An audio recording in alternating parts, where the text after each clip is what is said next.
Boa tarde, gente. Obrigado pela presença de todos vocês para esse experimento que a gente vai fazer hoje aqui, o encontro online da Rede Narrativas. Eu sou Marcelo Dueck, eu sou cofundador da Socialdocs e hoje estou aqui como parte do comitê gestor do Rede Narrativas. Eu não sei se todas as pessoas que estão aqui fazem parte da rede, porque a gente acabou abrindo, enfim, para toda a comunidade. Então, vou falar 2 minutinhos do que é a rede e aí a gente já entra direto para o conteúdo, tá bom?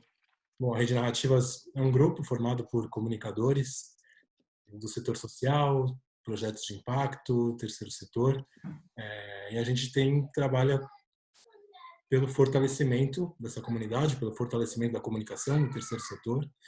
Somos um grupo aí de mais de 600 pessoas e a gente tem esse trabalho de conexão, de geração de conteúdo, de troca de experiências e promoção de alguns eventos.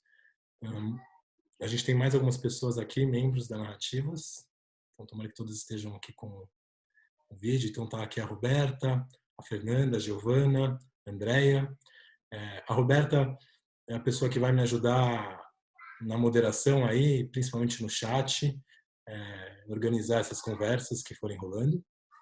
Eu queria deixar o convite, eu vou colocar aqui um link para, se por acaso alguém ainda não fizer parte do grupo, que entre aqui no link que eu vou deixar no chat para a gente poder, onde você pode se inscrever, tá? E aí fazer parte do grupo de e-mails, enfim, ficar por dentro de tudo que está rolando. E hoje a gente, então, como eu falei, um laboratório, um primeiro encontro online nosso. Essa ideia, enfim, não é nada de criativa, mas surgiu numa conversa nossa de promover esses debates. Tem muitos assuntos muito importantes aí que estão no radar e ver como é que a gente pode fazer essa troca de experiência com todo mundo. Então, o tema hoje é como comunicar o coronavírus com eficiência em comunidades em situação de vulnerabilidade social. E a gente trouxe duas convidadas. Então, a primeira é a Isabela Souza, ela é diretora do Observatório de Favelas, no Rio de Janeiro. E depois a Rita de Cássia, diretora executiva da Usina da Imaginação, do Recife. A dinâmica vai funcionar da seguinte forma. Cada uma vai ter 15 minutos para poder falar. A gente achou muito legal, porque esse é um tema super urgente, importante e com muita dificuldade de realizar. Então, a gente achou importante trazer pessoas que estão fazendo e estão vivendo a experiência na prática para poder dividir com a gente. Então, cada uma delas vai ter 15 minutos para poder explicar um pouco, mostrar a experiência. E depois a gente abre perguntas e respostas aí de mais 15, 20 minutos. E aí fica aberto para a gente conversar. Eu estou chamando de perguntas e respostas, mas também incentivo quem tiver comentário, quem tiver qualquer adendo para fazer, fica super à vontade. Só queria fazer um combinado disso, a hora que as duas terminarem, a gente usar essa ferramenta do levantar a mão, pode ser assim, mas tem um botãozinho aqui embaixo de levantar a mão, porque daí eu consigo coordenar e ir passando a bola para cada uma que tiver perguntas ou comentários para fazer. Tá bom? Espero que vocês gostem.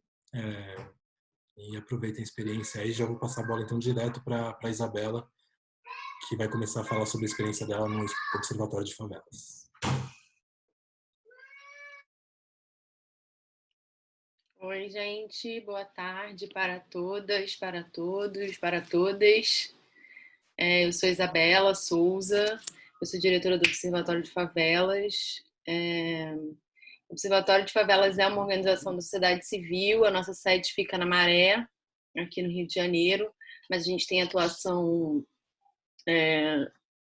nacional e atualmente também algumas parcerias na América Latina e no Sul Global. É uma organização que foi fundada em 2001 pelo que a gente chama de universitários de primeira geração, que foram pessoas que foram as primeiras das suas famílias, são pessoas de origem popular, ou seja, moradores de favelas e periferias, que foram as primeiras das suas famílias a terem acesso à universidade pública e que se encontraram na Maré e resolveram criar uma organização que pudesse pensar a cidade e as suas questões a partir da perspectiva das favelas e das periferias. Então esse é o nosso maior desafio. Como é que a gente pensa a cidade e as questões da cidade partindo dessa perspectiva territorial e corpórea, em 5 eixos. E é comunicação, direito à vida e segurança pública, políticas urbanas, arte e território e educação. Eu gosto de dar um exemplo que faz com que as pessoas possam ter uma dimensão maior de qual escala a gente pretende atuar e como é que a gente constrói o nosso trabalho, é que enquanto algumas organizações territoriais estão construindo um trabalho de, por exemplo, ampliar o acesso de jovens de um determinado território à universidade, a gente quer discutir a estrutura da universidade e como ela pode efetivamente se transformar numa instituição democrática.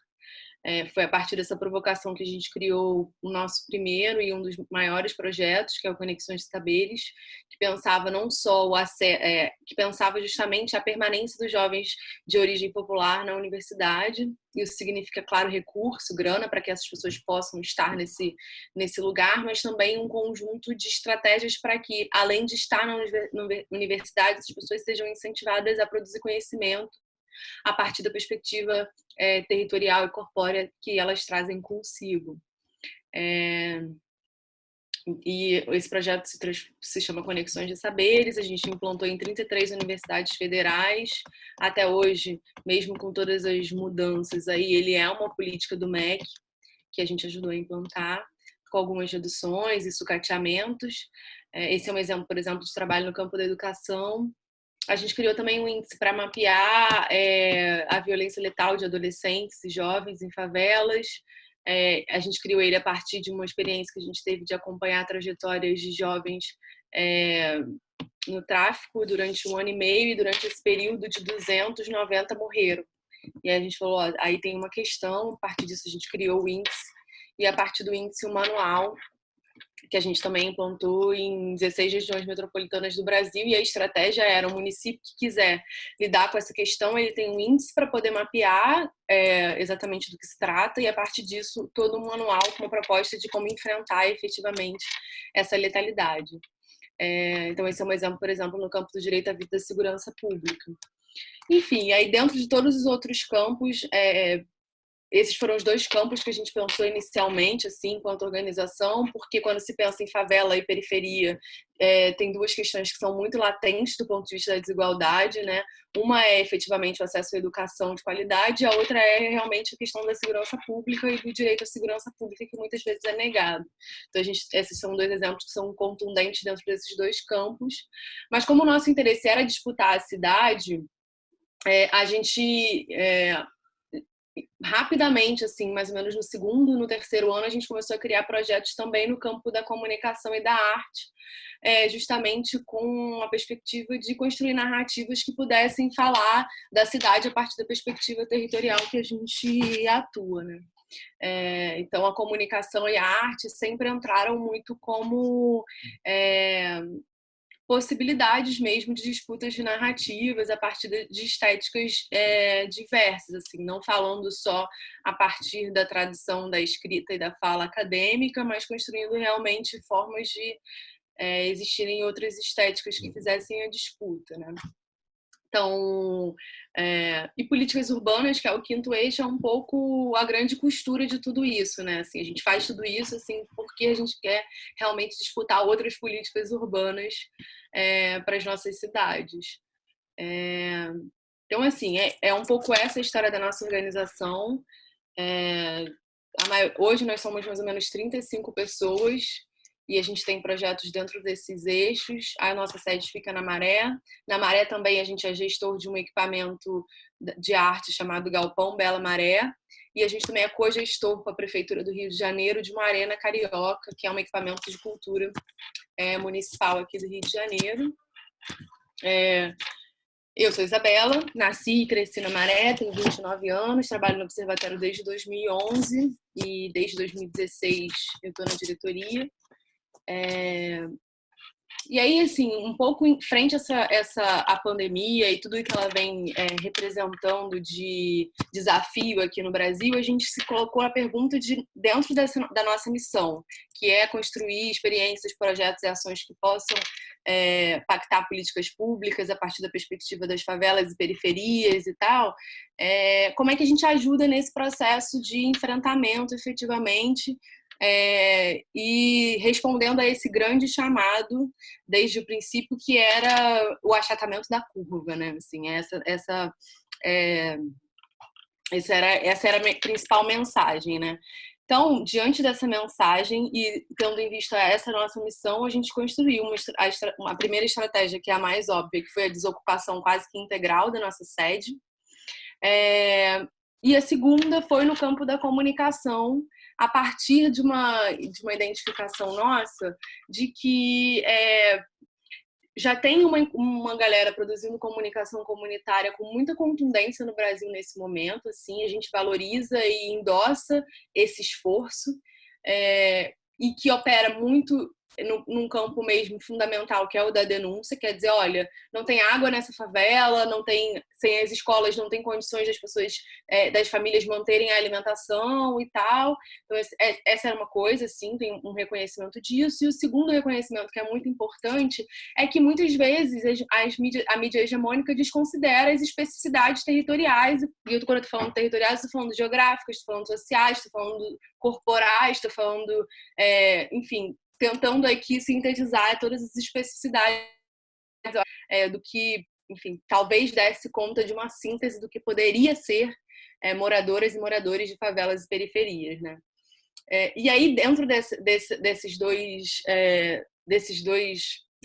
lentes, a gente resolveu estabelecer uma campanha de comunicação para moradoras e moradores de favelas e periferias, partindo da perspectiva desses territórios, desses sujeitos, e pensando uma comunicação direta com essas pessoas e com esses territórios.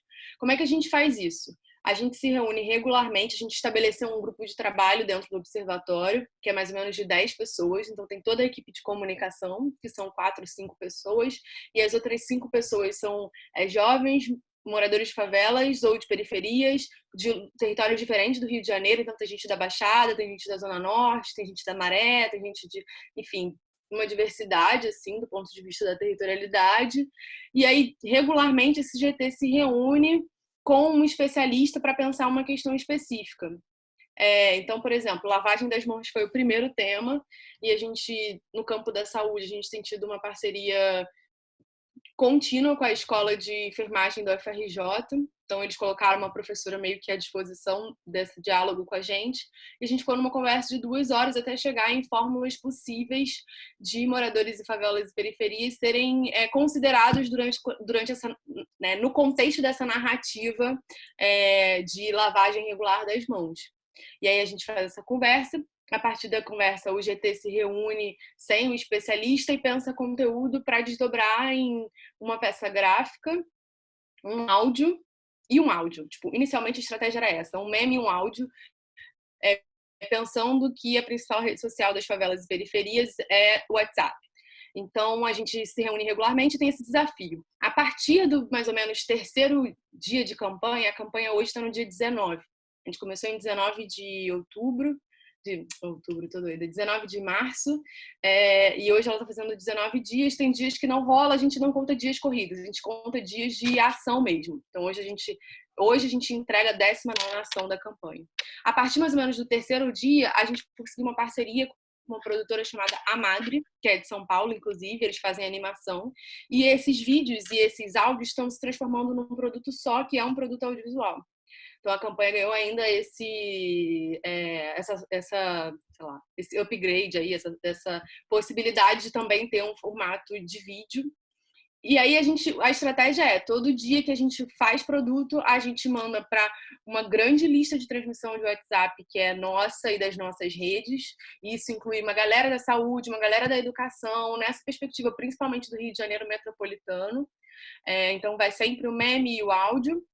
E nas redes sociais a gente visibiliza o meme e um super texto, que aí é produzido mais pela nossa equipe, a partir da conversa com o especialista, tentando esmiuçar, com a expectativa principal de que, enfim, principalmente a partir das redes sociais ou no diálogo com esse conteúdo maior, organizações de outras periferias e pessoas de outras periferias possam se relacionar com esse conteúdo mais robusto, que é produzido a partir do diálogo com esses especialistas. Então, enquanto o meme e o áudio eles sintetizam essa conversa, o o textão ele acaba sendo uma possibilidade de abrir possibilidades de outras pessoas se inspirarem, roubarem as partes que elas acham que cabe para o trabalho delas e tal. Uma outra parte muito importante desse trabalho, e aí eu vou compartilhar minha tela com vocês agora para vocês entenderem e também terem acesso. Depois eu vou deixar aqui no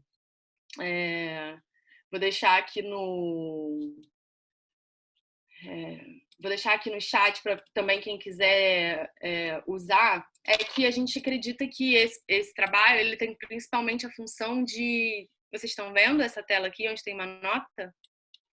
Sim.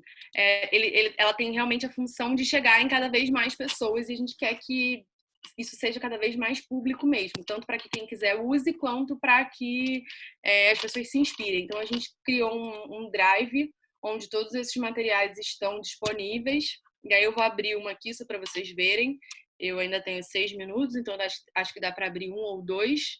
Então, o dia 1, que foi 19 de março, eu vou clicar nele aqui. E aí, dentro dessa pasta, a gente disponibiliza o meme. Então, esse foi o dia da mão. Com essa especialista, a gente chegou numa fórmula que foi a possibilidade de diluir o sabão em barra, que é normalmente o sabão mais barato, em 2 litros de água, e isso virar uma opção para lavagem regular das mãos em territórios que muitas vezes não têm acesso ao sabão líquido, ao sabão, ao sabonete. E, enfim, aí a gente pensou soluções nesse sentido. Aí aqui também tem o áudio, que eu não vou abrir, porque eu prefiro abrir o vídeo. E o vídeo ele tem sempre em 3 formatos. Então eu vou abrir um aqui. Ah, não dá. Tá, peraí, eu vou botar no YouTube do Observatório, porque a gente também tá subindo os vídeos lá. Eu teria que baixar os vídeos aqui para vocês verem.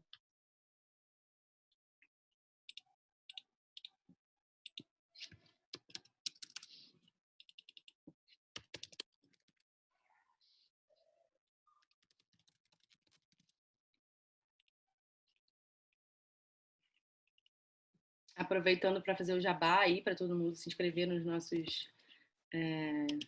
no nosso negócio. Alô, moradora. Alô, morador. Aqui quem fala é o Aruan. Vocês conseguem ouvir, gente? No Observatório de Favelas do Rio de Janeiro. E a gente quer te dar um papo sobre como se deslocar na cidade por conta de trabalho ou outras necessidades nesses tempos de coronavírus. Se sair de casa é inevitável, a gente precisa se preparar antes. E nessa hora, menos é mais. Coloca nos bolsos ou segura nas mãos apenas o que for essencial, tipo o bilhete único ou o dinheiro da passagem. Assim que colocar o pé para fora, não mexa mais em nenhum objeto pessoal. Ou seja, bolsa fechada e pé na estrada. Se for pegar ônibus, tenta garantir que as janelas estejam abertas. Se der para evitar o busão lotado, perfeito. Ainda no transporte, resista bravamente ao desejo de mexer no celular. Chegou no trabalho? Lave as mãos e o bilhete único com água e sabão por 1 minuto. Também tente se manter em espaços em que o ar circule e evite tocar nas pessoas. Reforce o bom dia. Enfim, gente, não vou mostrar tudo por causa do tempo, mas a ideia é essa, tipo, as pessoas terem acesso a todos os materiais produzidos e poderem usar o quanto elas quiserem. Tô querendo achar aqui um dia que foi super legal, que a gente fez para os mototaxistas, que foi o maior sucesso também.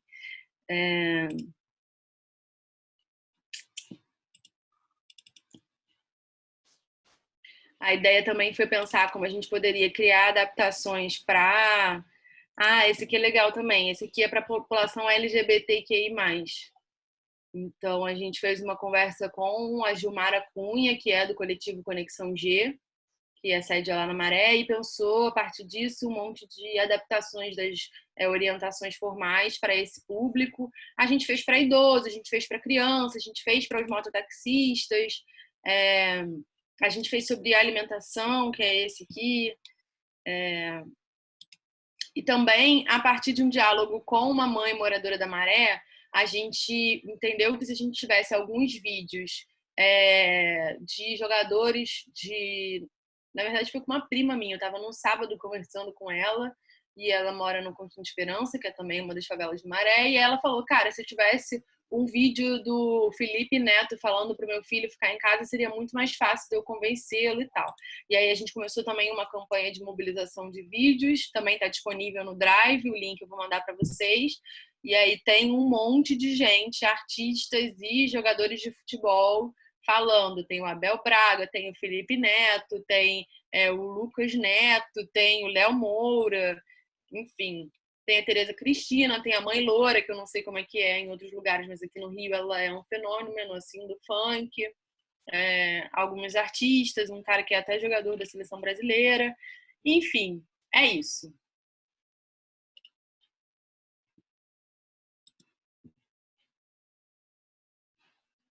Muito bom, Isabela. Obrigado. Parabéns pelo trabalho e obrigado. Quem tiver pergunta, anota aí no cantinho que daqui a pouco a gente abre uma sessão, tá? Recadinho aqui que eu esqueci no começo, a Roberta me lembrou, ela colocou no chat, mas acho que vale a pena. A gente está gravando, tá, essa conversa, porque tem muita gente que não consegue acompanhar, então depois a gente vai disponibilizar. E automaticamente já passo a bola então para a Rita. A Rita é diretora executiva da Usina da Imaginação, lá do Recife, e vai então dividir com a gente a experiência que ela está tendo lá. Estou ansioso. Obrigada, gente, pelo convite. Assim, eu acho que é um momento de a gente dar as mãos mesmo e se apoiar, né? Porque é um momento muito difícil para todos nós. E então eu vou apresentar um pouco a usina e um pouco o trabalho. Não sei se vocês estão ouvindo. Estão ouvindo? Um pouco o trabalho que a gente faz em Recife e como a gente acabou tendo que, né, a gente estava fazendo uma campanha para a primeira infância em Recife. Então, com total, a gente ficou paralisado e teve que retomar com uma campanha, né, que tivesse sentido nesse momento, né? Então, a usina, a Usina da Imaginação, ela trabalha com comunicação em diversos contextos, na verdade, não só na periferia, né, mas a gente trabalha também com comunidades indígenas, quilombola, grupos de crianças em contextos de rua, enfim, diversos né, grupos assim. E a nossa estratégia básica é o acesso ao direito à fala e o direito, né, de ocupar a cidade também, de ocupar os espaços, de ocupar, né, de ter direito né, a fazer parte, digamos assim, né? E a nossa abordagem é muito comunitária. Junto com a comunidade, a gente desenvolve processos bem comunitários, bem locais. Então, nossa mensagem, quando né, ela é criada num diálogo muito linkado com aquele grupo, né? Então, como a gente vai falar hoje sobre a campanha do coronavírus, né, e como você comunica isso dentro de um contexto periférico, a gente obviamente trabalha, né, dentro do nosso grupo e, né, parte mesmo da usina, a gente tem pessoas que estão vivendo e, né, naquele contexto, com as problemáticas que aquele contexto tem como, né, digamos, questões que saem, né, daquela situação mesmo, né? Então, a nossa ideia com o trabalho em Recife era de trabalhar o direito à comunicação, né? Porque a gente via que os jovens que a gente estava trabalhando, eles tinham muito assim essa ânsia de fala, e eles viam muito o tráfico como um lugar de fala, né? Eles falavam disso, olha, é o lugar onde eu posso falar, onde eu apareço na televisão, entendeu? E aí a gente, a partir disso, começou então a criar a Favela News, que é um espaço onde a gente começou a produzir material da periferia para a periferia, né, junto, né, num grupo grande assim de jovens. Na verdade, começamos com uma oficina com crianças que foi crescendo, e os jovens, né, e as crianças foram ficando jovens. E a estratégia, então, é comunicar de dentro para dentro, né, e de dentro para fora também, né, muito se contrapondo a uma ideia de que na periferia não tem criatividade, não tem, né, enfim, não tem perspectivas, né? Então a gente começou a mostrar coisas positivas da periferia, coisas legais, coisas que aconteciam que eles mesmos achavam que eram legais. Então o Favela News, ele tem essa pegada que é positivar a vida na periferia, né? E a gente começou a esse trabalho, né, que acontece principalmente na zona norte de Recife. Ele começou a dar resultados bem importantes, assim, né?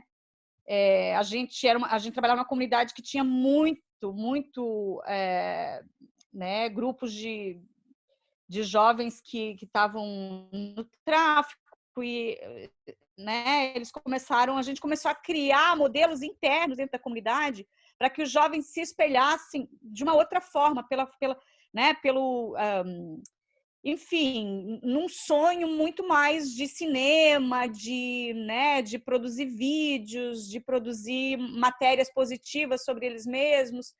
Então a gente tem um personagem importante né, nosso grupo, que é Ocado, que é uma figura, né, é um b-boy, né, um rapper, enfim.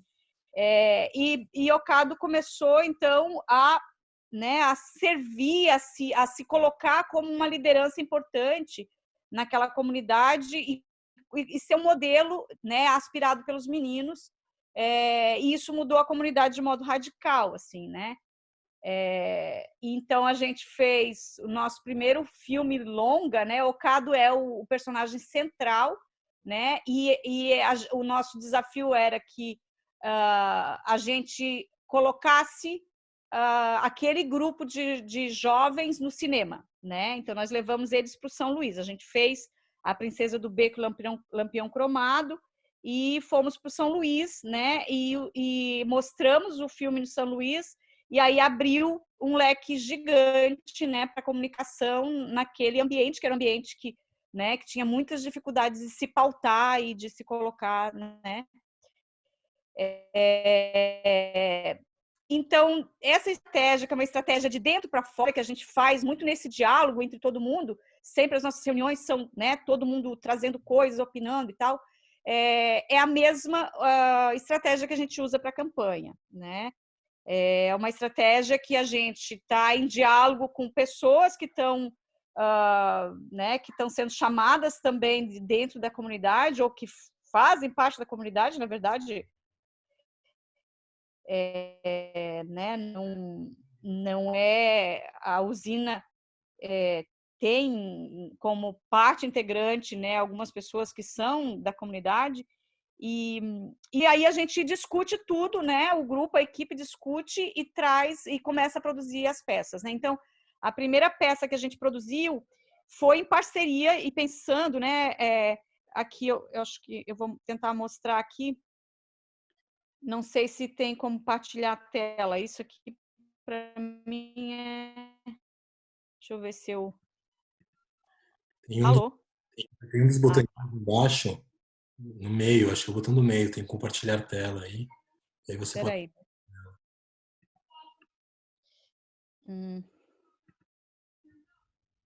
Espera aí que eu não estou achando aqui. Eu perdi, na verdade, foi o coisa do Zoom. Já vou achar. Achei. Tá.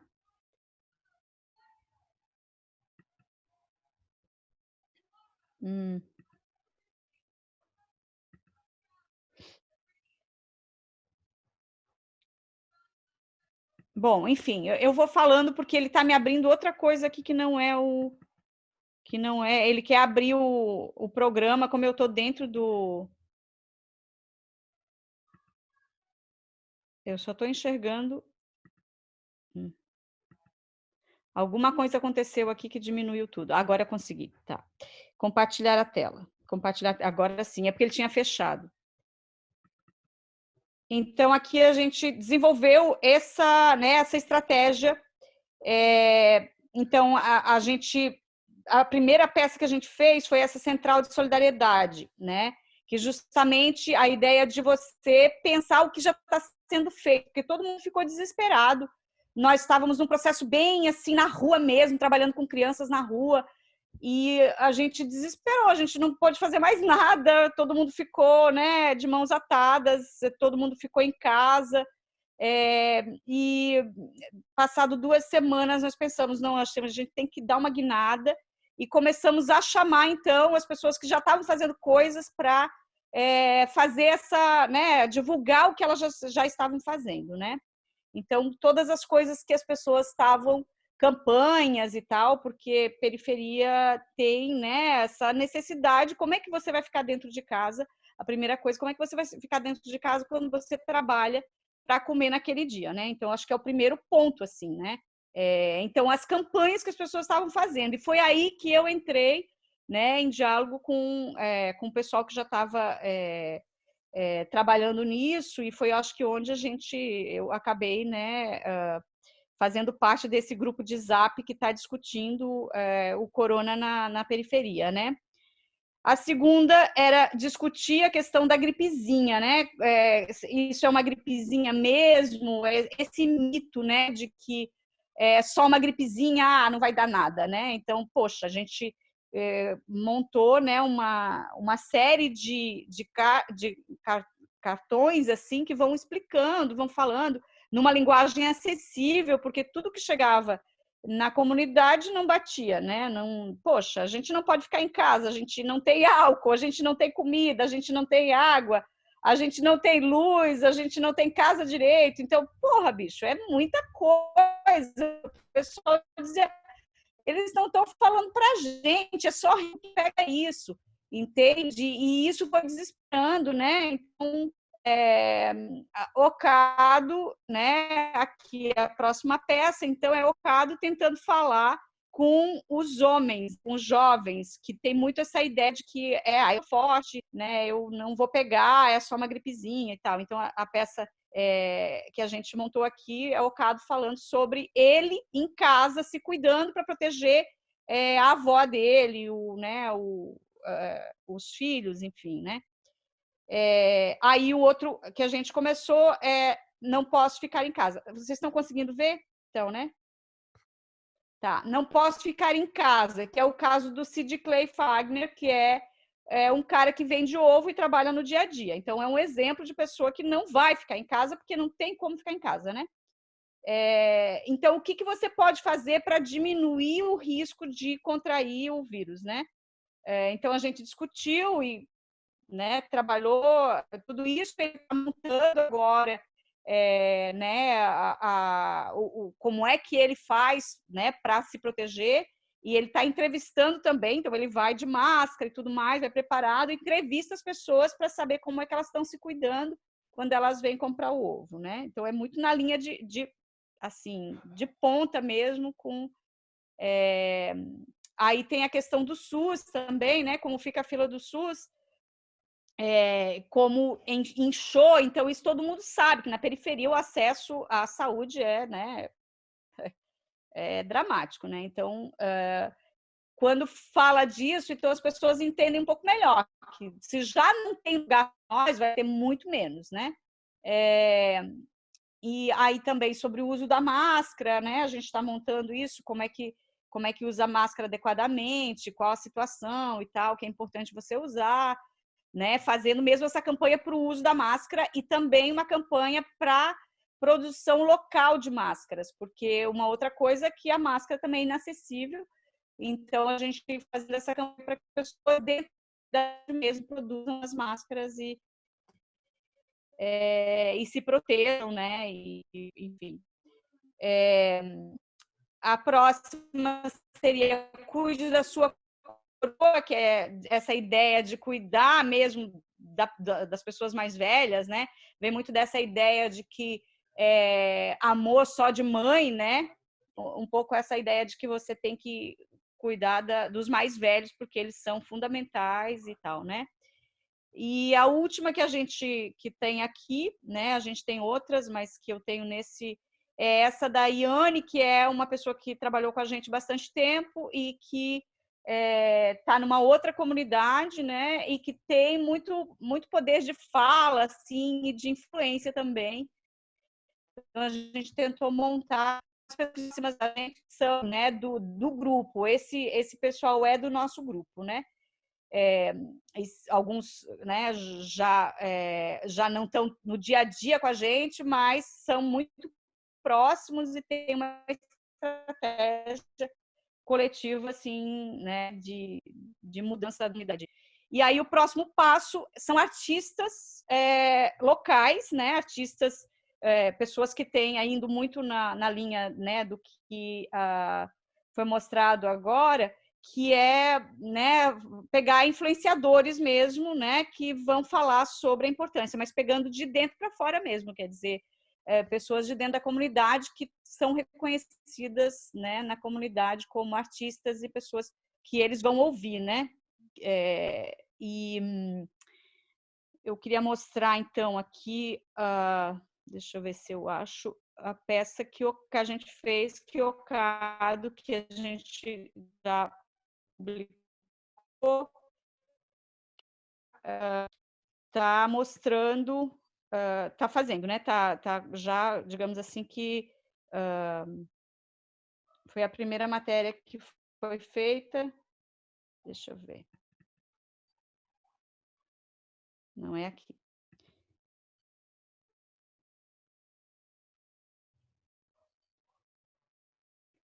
Eu não consigo me ouvir de volta, então para mim é muito difícil aqui. Não sei se eu deveria.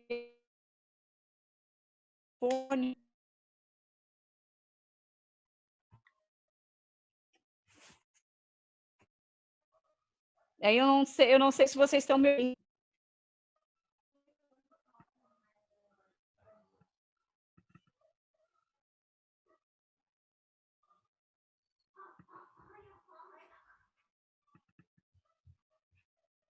Estamos te ouvindo sim, Rita. Tá, ótimo. Agora eu consigo ouvir vocês. Tá.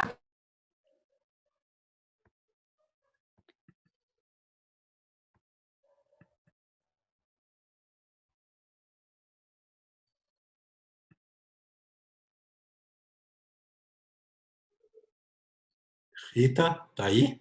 Oi, gente. Ah, não, que eu achei que tinha dado uma travada.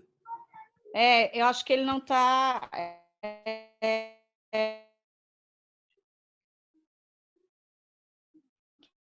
Acho que tá travando um pouco mesmo. Tá. Tá bom, acho que a gente. A conexão tá bem ruim aqui, sabe? A gente. Não, tá bom. Então, eu acho que a gente pode. Você tá ouvindo, Rita, agora? Eu vejo vocês, mas não tá rodando aqui o coisa. Então, eu acho que a gente pode. Tá cortando um pouco a sua voz. O que eu ia falar para você, se você quiser, se tiver o link no chat. Ixi, acho que ela caiu, né? Eu acho que ela caiu. Tá. Bom, daqui a pouco eu acho que ela deve voltar, vai aparecer aqui. De qualquer forma, acho que a gente pode ir partindo aqui para a última etapa de perguntas e respostas. E aí eu já tenho algumas anotadas aqui. Isabela, queria começar com você. Tem uma coisa que me chamou muita atenção aqui, que você falou dos dias da campanha, né? Do dia a dia, e você conta as campanhas por dia. E fico pensando quantas mudanças de rota teve no meio desse caminho, e eu queria ouvir um pouco sobre isso, assim, sobre essas mudanças de rota e a partir do que, como é que vocês medem os impulsos do que vai, o que não vai, e contar um pouco isso, que eu imagino que deve ser bem uma aventura boa aí. Eu acho que eu posso tentar juntar essa sua pergunta com a pergunta da uma pessoa que fez uma pergunta que é parecida, da Gisela. A Gisela pergunta, excelente, tem algum tipo de avaliação dos resultados, do efeito dessa comunicação sobre a clareza das pessoas sobre o coronavírus e mudança de comportamentos?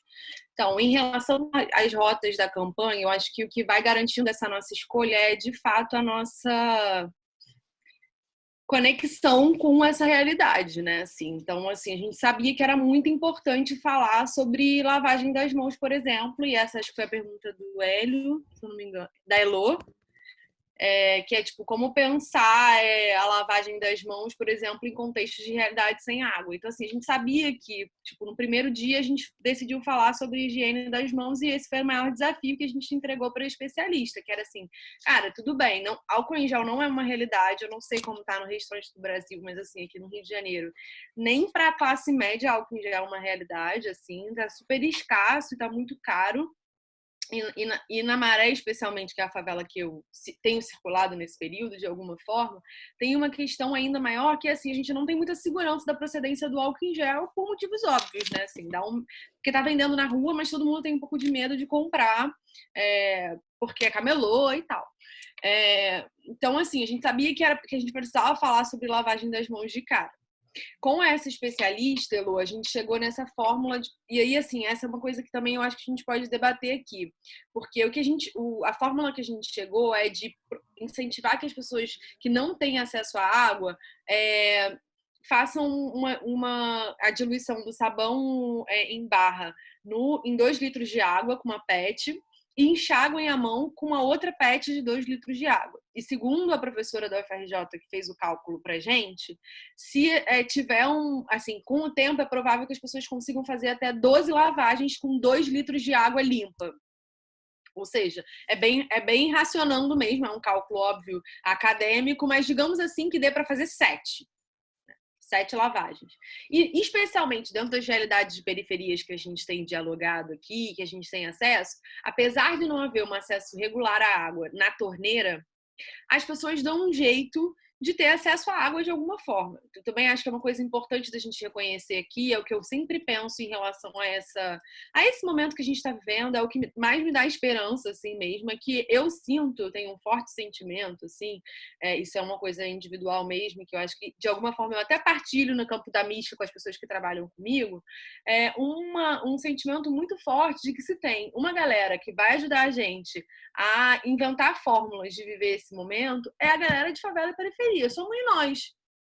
Porque, historicamente, é da natureza dos nossos territórios e das nossas próprias sociabilidades a criação de estratégias que não são as que são dadas pelo Estado, pelas formas de organização hegemônicas da cidade, entendeu? Então, assim, dentro dessa realidade que a gente mais partilha, enfim, vive realmente, é muito difícil que uma pessoa, por exemplo, não tenha como pegar água emprestada. Aí eu vou falar da Beth. A Beth, ela mora no Morro do Timbal, que é a primeira favela da Maré, e ela mora numa ocupação nessa favela, que é o único morro. Não tem água. Não chega água lá regularmente, é uma gambiarra e tal. E aí, quando eu converso com a Beth, ela fala, eu não tenho água na bica da minha casa e eu tenho que ficar à noite indo catar água. E aí ela vai lá no pé do morro porque uma vizinha empresta a bica dela. Então isso é comum acontecer. Então assim, Elô, para essa solução do não tem água na bica, a gente chegou a essa fórmula de usar a garrafa PET, que é uma coisa acessível, e a outra garrafa PET para usar a mistura do sabão em barra com a água. Tem a gente entrou num Globo Comunidade, que eu não sei se tem em todos os lugares da galera que está aqui, mas aqui no Rio tem, é sempre no domingo, e a gente e eles produziram uma matéria com os mototaxistas lá que ficam num ponto em frente à nossa sede, e ele faz na hora a mistura, então eu posso mandar esse link aqui para vocês verem também.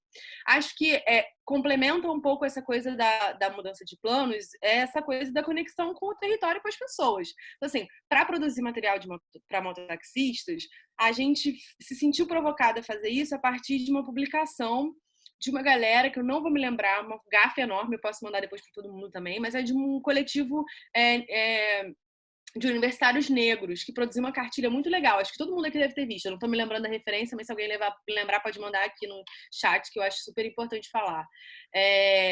eles fazem um parágrafo sobre mototaxistas e a gente ficou muito intrigado com isso, assim, porque a gente participou de uma pesquisa de mobilidade na Maré e tem, se não me engano, 17 pontos de mototáxi e cerca de 1.400 mototaxistas na Maré. E aí, cara, na hora eu liguei pro Careca, que é o mototaxista que trabalha mais com a gente lá no observatório, e falei, cara, como é que tá isso? Como é que vocês estão enfrentando isso? Aí, tipo, meia hora de conversa com ele, eu entendi o que eles precisavam. Definitivamente, os mototaxistas das periferias não é uma galera que a gente vai ter que ficar reforçando a narrativa do fica em casa. Porque se eu falar isso, esse cara vai morrer de fome. Tipo, o Careca tem 4 filhos, ele paga pensão, sabe? Não tem como, ele paga aluguel. Então, a gente criou um conteúdo que não é sobre fica em casa, é sobre, tipo, como você pode higienizar regularmente a sua moto, como é que você pode usar esse kit da lavagem regular das mãos para dar conta dos pontos que não têm acesso à água.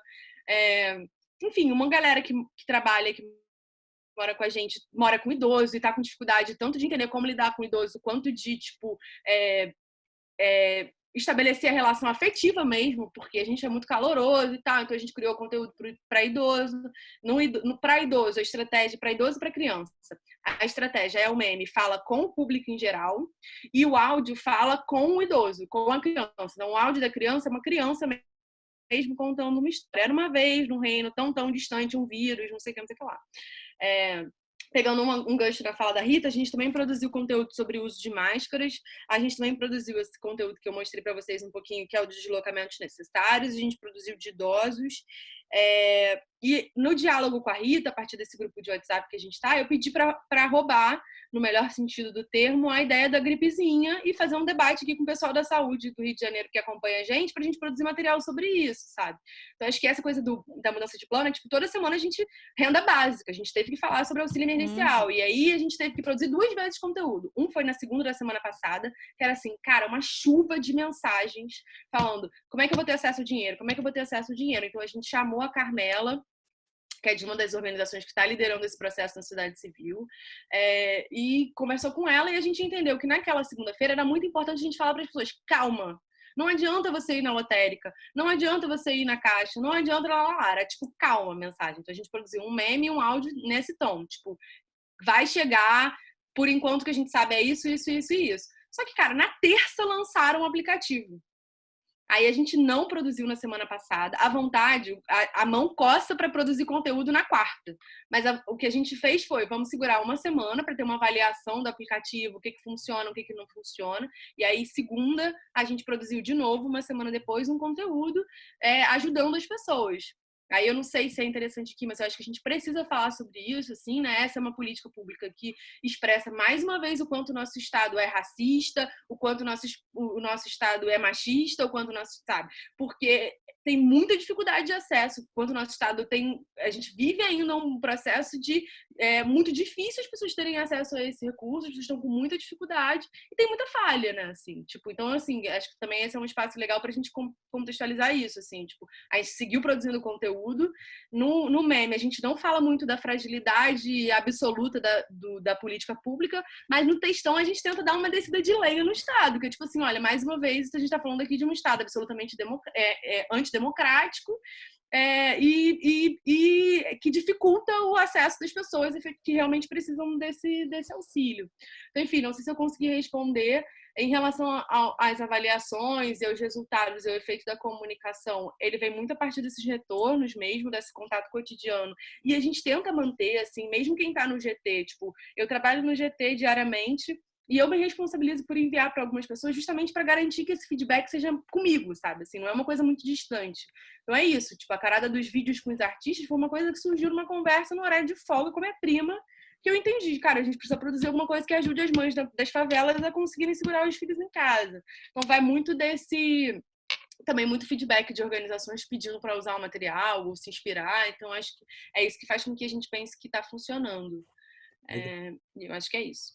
Muito bom. Eu queria, então, só puxar esse último trecho da Isabela para passar a bola para uma última pergunta antes da gente fazer o encerramento, que é da Andrea, que ela pergunta aqui se de alguma maneira esse momento de comunicar o coronavírus pode influenciar nos casos de racismo, xenofobia e preconceito, se existe uma conexão entre esses 2 temas e o coronavírus acaba virando uma oportunidade para trazer esses temas também à luz E se sim, se tem alguma sugestão, alguma experiência com relação a isso?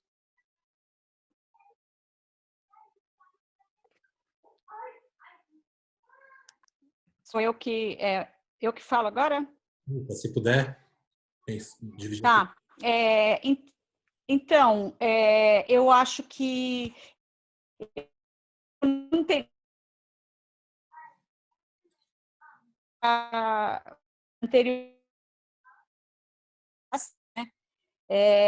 O que acontece, né, que a gente discutiu bastante, é que sim, é um momento que a gente tem que tomar muito cuidado, inclusive com o que a gente projeta, né, para não repetir algumas questões que são de, né, digamos assim, que são já complicadas na favela. Por exemplo, você andar de máscara, né? Andar de máscara, sabe, é um problema, porque as pessoas já vão pensar o quê? Que é um assaltante, os meninos trouxeram muito isso.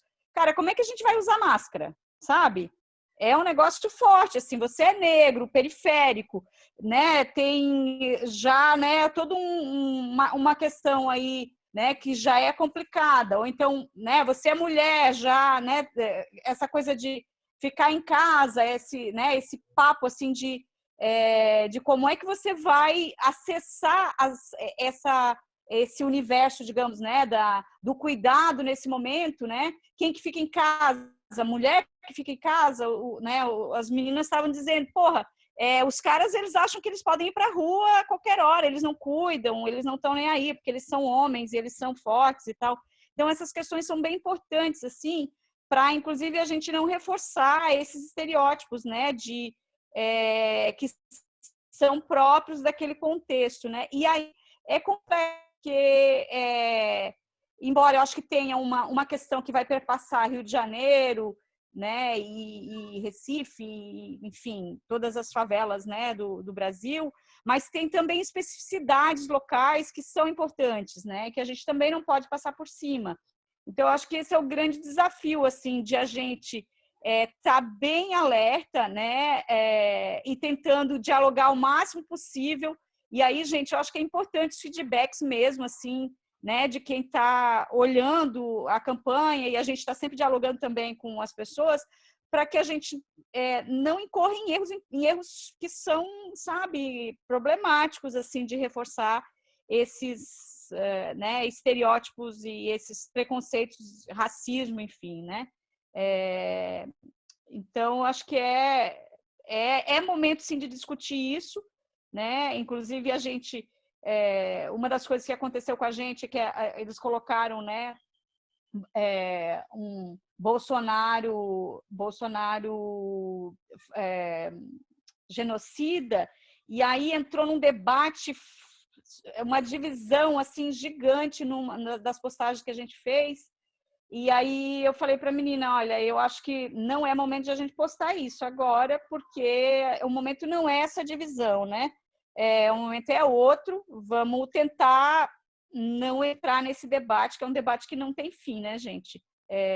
Então, eu particularmente acho que é momento, sim, de a gente discutir posicionamentos e tudo mais, colocar questões da periferia que são, né, o direito à cidade, o direito à água, o direito à luz, o direito à moradia, e ao mesmo tempo tomar cuidado com esses, né, com esses problemas que são, né, assim, enfim. Eu acho que sim, acho que é momento de cuidar, sim, de discutir essas questões, trazer à tona, né? Legal, excelente, Rita. Foi muito bom. Gente, queria agradecer demais, demais a Isabel, a Rita, a todos vocês que participaram da aula aqui conosco. Eu queria, só antes de fazer o encerramento, vou pedir duas coisas, tá? A primeira delas é uma coisa muito importante para a gente ter um feedback da experiência de vocês. Queria que você escrevesse aí no chat e o convite para todo mundo, em uma frase, qual é a principal lição que você tira hoje desse papo.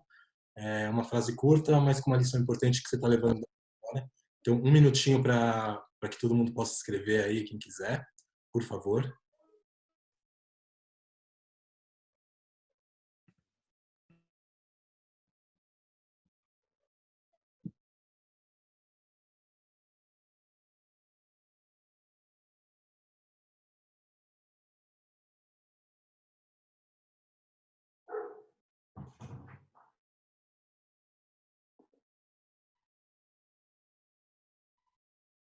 Um minutinho para quem quiser dividir um learning, um aprendizado com a gente. E, enquanto vocês estão fazendo isso, eu vou lançar aqui, a primeira vez que eu vou fazer isso, tá? Vamos ver se vai funcionar, uma enquete. Eu tenho 2 perguntas para fazer, só para a gente ter um impulso um pouco de como é que está funcionando, o quanto funcionou ou não esse modelo. Então, eu vou lançar aqui a primeira enquete. Me dizem se está funcionando. Tô tentando editar.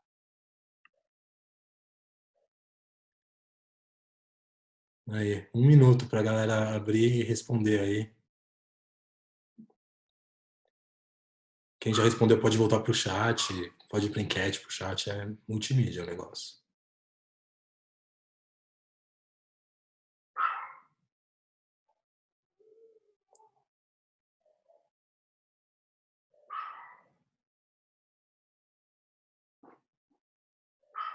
Mais 10 segundos, se alguém ainda não respondeu a enquete com chat vai dar ruim. Muito bem, então vou encerrar a primeira pergunta e eu posso compartilhar os resultados. Vocês querem? Não. Sim, tá aqui, ó. Muito bem, vamos ter que fazer mais Uau! encontros. Muito bom, ótimo. Então agora eu vou para a segunda pergunta, só para a gente poder monitorar e ver como é que a gente organiza isso. A segunda pergunta é sobre a frequência. Deixa eu iniciar aqui. Mais aí 30, 40 segundos.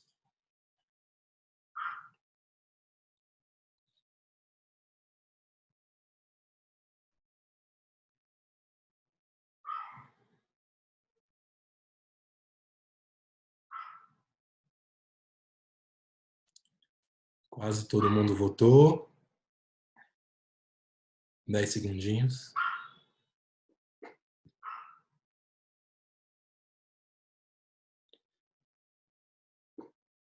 Muito bem, gente. Vou compartilhar essa. Essa não foi unânime.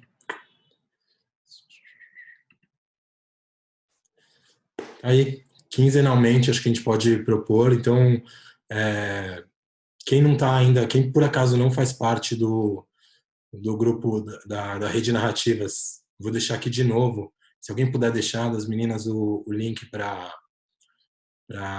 se inscrever lá no site, porque daí você entra para o grupo de e-mail, e no grupo de e-mail onde a gente está conversando e divulgando essas conversas. A gente então vai daqui 15 dias ter um próximo papo. Eu vou passar aqui a bola para a Isabela, que quer fazer um comentário. Diga lá, Isabela. Não, gente, eu só queria, enfim, agradecer, nem sei se é isso mesmo, expectativa. Mas eu deixei uma mensagem aqui em cima acabei atropelando aí seus pedidos, com o meu e-mail e me disponibilizando a receber por e-mail os contatos das pessoas que quiserem receber regularmente os nossos e-mails com as atualizações da campanha e também quem quiser mandar o celular, porque aí a gente inclui nas listas de transmissão para poder receber diariamente e entender como. Normalmente é à noite que sai o material, né? Depois dessa jornada de trabalho. E aí as pessoas que quiserem podem me mandar por e-mail, telefone e também no e-mail sinalizar o quanto querem efetivamente receber as mensagens e como. E agradecer mesmo, né? Foi muito legal a experiência. Não tinha participado de um Zoom tão cheio assim. Eu acho que dá muito um sentimento de coletividade mesmo no processo de construção que a gente está pautando, né, assim, e acho que espaços como esse realmente, enfim, fortalecem, inspiram, vai muito no sentido mesmo da forma como eu acredito que a gente pode ter força para enfrentar um momento como esse, né, assim, então só saudar mesmo a iniciativa. Eu deixei o e-mail, mas eu vou escrever de novo, é Isabela, com S e um L só, @observatório no singular, de favelas no plural.org.br, mas eu vou escrever de novo aqui para todo mundo. Maravilhoso. Mais uma vez, super obrigado. Queria pedir, então, quem puder, se todo mundo puder, eu vi isso, achei meu mico, mas eu vou arriscar aqui. Todo mundo ligar a câmera, por favor, porque alguém vai tirar uma foto. E daí, ó, será que a gente consegue fazer uma coisa assim, ó, tipo, a gente faz um abraço coletivo online? Quem topa? Olha só. Aí, muito bom. Alguém pode tirar essa foto, por favor? Calma. Aí, já estamos... Ninguém pode tirar a foto porque tá todo mundo de mão levantada. Não, tem uma fotógrafa. Boa. Muito bem, gente.